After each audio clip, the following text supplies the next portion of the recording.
قصيدة اللامية للشيخ الإسلام ابن تيمية. يا سائلي عن مذهبي وعقيدتي، رزق الهدى من للهداية يسأل. اسمع كلام محقق في قوله، لا ينثني عنه ولا يتبدل. حب الصحابة كلهم لي مذهب، ومودة القربى بها أتوصل. ولكلهم قدر على وفضائل، لكنما الصديق منهم أفضل. وأقول في القرآن ما جاءت به آياته فهو الكريم المنزل.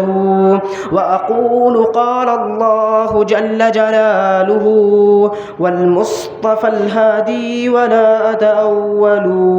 وجميع آيات الصفات أمرها حقا كما نقل الطراز الأول. وأرد عهدتها إلى نقالها، وأصونها عن كل ما يتخيل.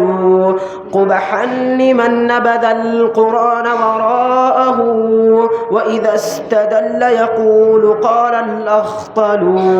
والمؤمنون يرون حقا ربهم، وإذا استدل والمؤمنون يرون حقا ربهم، وإلى السماء بغير كيف ينزلوا.